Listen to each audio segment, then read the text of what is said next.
Clear now, yeah, they're right. Okay, clear. Thank you, Simon. Thank you very much. We've been waiting to come here for 3 weeks. So, good afternoon, everybody. Good afternoon. As Norman said, I'm Head of Stakeholder Management for Cross London Rail Links, which is the company which is promoting the Crossrail link to build a new railway under London. So what I'm going to talk to you about this afternoon is the project, an introduction to the scheme, the business case for why London needs the Crossrail project, the parliamentary process that we are almost at the very, very end of at the moment, the north-eastern route, the route which is closest to this part of the world, the changes that you'll see on stations which perhaps you've used or at least seen. I mean, obviously here we're on the C2C route, the Crossrail will be using the Great Eastern, but you should recognise some of these stations that I'll show you pictures of. And then the construction process, which should be starting fairly shortly. So this is the route map of the scheme. The red area in the middle of that map there shows the route through the centre of London.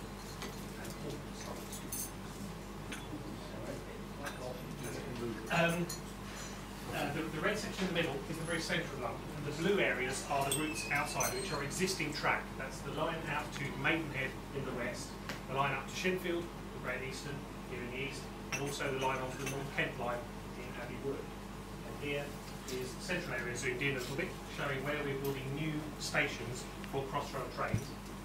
Basically what we're doing is building a tunnel underneath London, which will run from Paddington to just outside Stratford, and then have a branch down through the Isle of Dogs and through the Royal Docks to Woolwich. And each of those red dots there is a new station going to be built for these trains. So there are all of those stations, with the exception of Woolwich, have connections to existing other railways in the area. The service will be 24 trains per hour at peak times in the very central section, where we have a single branch. 14 of those trains will be going out west to Maidenhead, and some of them, 4 of them, will be serving Heathrow. And 12 in the east, 12 trains will be going as far as Stratford, and 12 trains will be serving Abbey Wood. So you can see it's a very frequent service. In some cases, that's very much more frequent than the existing services on those lines. What we need to do is upgrade 28 stations. I won't go through every single bit of information on this slide, but you can be reading it as I'm speaking. We need to upgrade 28 stations on the existing railway network. 11 of those are very, very significant reconstructions of those stations. Build sidings, make modifications to railways, build those new tunnels through the centre of London, build shafts and ventilation in central London, and of course build new trains to run the railway. So why are we doing it? To 2026, which is the look ahead that the Mayor's London plan has, there is expected, or at the point at which Crossrail was formulated, there was an expected growth of 800,000 in the population of London. It's now predicted that will be 1 million rather than 800,000. And that is all across London, but there will be at least 750,000 jobs being increasing in London up to that point, and they are very much on an east-west axis. Now, despite all the things which the government and the Mayor are bringing forward to improve transport in London, which includes the Thames Link programme, which is increasing the number of trains on the north-south route through London, the extension of the East London line, which will be taking the East London line further down into Croydon and up to Dalston, and London Underground's public-private partnership, which is putting new carriages into trains on the Underground and building new rolling stock for the Underground. With all of that, it still isn't enough to keep pace with the growth of London. So what we need is a new scheme. And what the scheme does is it links the key business areas in London. The Isle of Dogs, the new Canary Wharf developments, the City and the West End, and then it links those, of course, to Heathrow. And, of course, will give people in this area faster journeys into those areas. The economic case, all schemes that have to be put forward to government face a test by the Treasury as to whether they're worth doing, and that's called the benefit-to-cost ratio. The benefit-cost ratio for this project is 3 to 1, more or less. Certainly, actually, I think we've refined that, and it's absolutely 2.6 to 1, which means for every pound spent on building Crossrail, the country is going to benefit to the tune of £2.60. It meets the objectives which the Mayor gave us at the beginning of the project to provide additional transport and regenerate the country. It provides connections for international travel at Stratford with the Eurostar and at Heathrow with the airport. And it will generate benefits to gross domestic product of the country of at least £37 billion. So it's something which we really can't afford not to do. So how do you go about building something as big as a Crossrail project? Basically, if you're building a small scheme, you can sometimes do a planning application because it's only in one local authority. But we're affecting something like 30 local authorities, none of which can be allowed to derail the whole scheme. So we go to Parliament, which is essentially the country's local authority. We have a thing called a hybrid bill, and that is a bill before Parliament which affects people's private interests. What happened was that bill went in 2005, in February, and it had received a second reading. Turn it off. Turn it Well, off. every class. Turn it off. And that was debated in Parliament in 2005, and the principle of the scheme was approved by that going through second reading in the House of Commons. What the Act does is it gives us outline planning consent to build everything that we need to build. But it's subject to detailed planning consents, which goes to the relevant, for example, how a station entrance will look, which have to happen under a schedule called the Schedule 7 process, which is what the bill provides for. It also gives us compulsory purchase powers. It gives us the ability to acquire property that we need to build the project. I'm quite proud of the fact that this scheme only actually needs to acquire 3 private residential houses. The whole of the rest of the property that needs to be acquired is either commercial property, which is people that understand property, they understand there's compensation, we can work with them to relocate them, or it's leasehold residential, it's flats, etc. And those are in many cases in the very centre of London. There's only 3 private houses which are down in that, and those people know and they know the compensation that we give for their property. Now, in getting this Act, that is a very big power to build something and to affect people, and obviously people are very concerned about that. So we have a framework to manage the impacts of the scheme when we're going ahead. And that is a set of documents called the Environmental Minimum Requirements, which set out for contractors exactly how what their performance should be. And the main part of that is called the Crossrail Construction Code. That sets out the hours of work that we'll make sure that contractors stick to. It sets out the fact that they need to go to local authorities to agree things like lorry routes, to agree the amount of noise they can make on construction sites. And my team, and Jade being the person who is looking after this part of the world, her patch stretches from Newark all the way out to Havering. It's her responsibility to make sure that when contractors do work, that they work within those boundaries. So, and also, in going through Parliament, we've entered into what are called undertakings and assurances, where we have said to people that we will do things in a certain way, and all of those are also things which we will make sure that contractors abide by. So what happened, I mentioned the bill was deposited in that second reading. There were 466 petitions in the House of Commons, and then earlier on this year, beginning of this year, we had the House of Lords process in which there were 100 petitions. That total number is just over half the number which we received to the Channel Tunnel Railway, which I was very particularly proud of, given the numbers of people that live on the route of Crossrail compared to the numbers of people that live on the Channel Tunnel Railway. The House of Lords Committee has finished earlier this year, and we are probably 2 weeks away from receiving royal assent to the Crossrail Bill, the Crossrail Act, and then we can go ahead and build. What happened at the end of towards the end of last year was the Prime Minister announced that the project would be funded. There he is with the Mayor and the Kelly, the Secretary of State, being shown across our train by our Managing Director. So what happened was funding was announced as part of the comprehensive spending review the government's plans for spending over the next few years. We will become a direct subsidiary of TfL. At the moment we're half 50% owned by the Department of Transport. And we've got this funding, which is a mixture of direct government funding from the Department of Transport, a new business rate levy, which will be introduced following further consultation and another bill, and then funding directly from Transport for London, which will come from them borrowing against the future fares on the route. The total cost of the project is going to be £15.9 billion. That's £15.9 million quoted in money at the point at which we have it.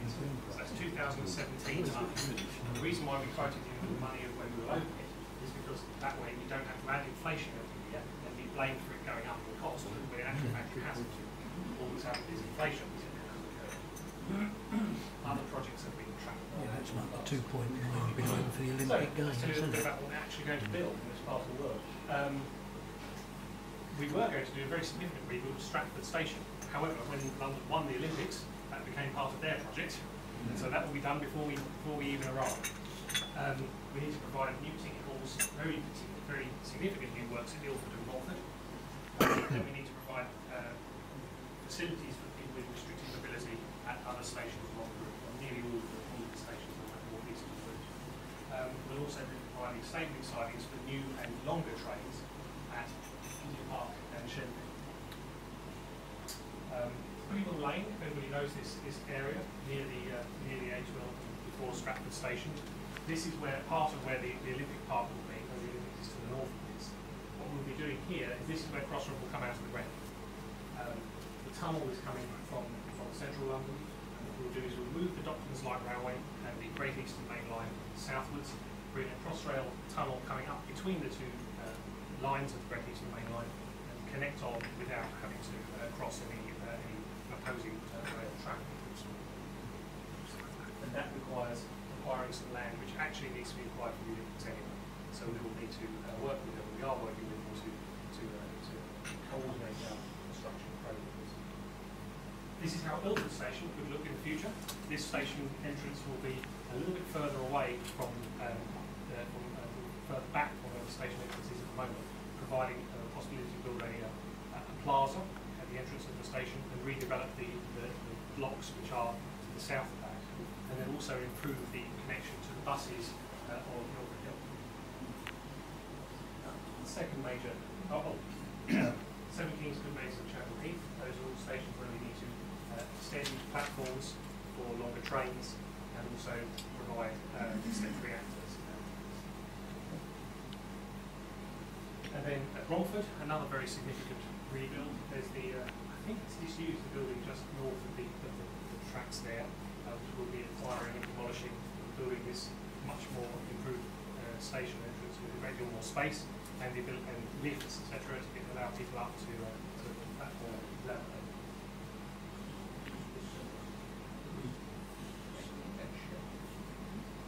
And this shows the stations which we'll be providing step-free access to. So compared to the underground, compared to the National Railway, once we're finished, 94% of journeys which will be taken on Crossrail will begin and end at a station that enables people to get on without with a step-free access between the street and the platform.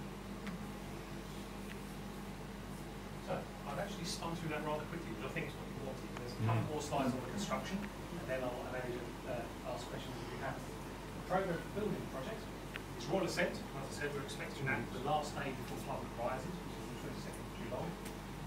In nomination order, because the Act actually gives the powers to the Secretary of State, and I've met with Kelly, and I don't think she wants to build it herself. So the plan is that Cross London Rail Links, the company that I represent, will become the company that actually carries out the construction, and that requires a thing called a nomination order. Hopefully that will happen on the same day. It may be later. We're at the moment beginning the process of the detailed design of the stations, and that's happening now. We also then need to appoint contractors. The first part of that is to do things like diverting services around the sites of the stations where we'll be actually at ground level. The Crossrail tunnels will be about 25 metres below ground for the majority of their travel through London. So that's well below sewers and those sorts of things. But where we're building new things at ground level, we obviously need to move the telephone cables, sewers, water out of the way.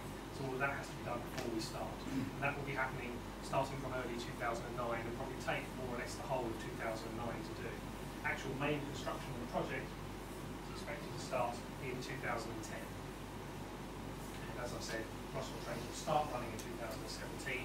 We expect the whole project to be finished and then all services to be up and running by 2018. So that is the programme there. Tunnelling starting in 2010 through to 2017. 2017, roads being built, designed and built right up to 2014, and then brought in probably on the line out here before the tunnel is opened to ensure that it's bedded in and it works before we try to run 24 trains an hour with train starts, service starts. My team, that's Jade and everybody in my part of the project, our purpose is community relations. We have a strategy framework which explains the way in which we'll be carrying out community relations, and our staff will be monitoring compliance with those undertakings and assurances. So if we agree we won't send lorries down a particular road, we can make sure that the contractors don't do that. The contractors themselves will also have community relations representatives, and when they're brought to the board, we will be involved in managing their work as well. And we have a 24-hour help desk at the moment, and we've got some information about the project we want to take on away. Everything we publish has our help desk number on it, so if you ever want to know anything about the project, you can always contact us. And so if anything goes wrong, anyone, which we very much intend it won't, anyone can call us at any time of the day so we can go and fix it. We also have an independent complaints commissioner, which is something they also have on the Cheltenham and Rolling. So if there is a dispute where somebody feels we haven't reacted in the way we should, that can be referred to the complaints commissioner. And we will, in due course, be holding a programme of events after we get the one sent, probably in September, to explain the scheme as it stands now and our proposals for construction. And all of that is wrapped up as a lot of our information is on our information pages which describe aspects of the project which are all available on our website. So, to conclude, I'll just say we are building a scheme here which is going to be the biggest construction project in Europe when we get started. It will be the biggest construction project in Europe. It's a very significant scheme, but it will be delivered on time and on budget. We'll be using the expertise used for the Cheltenham Railway, and we've already predicted the very significant contingency how much it will cost, and I'm looking forward to doing it.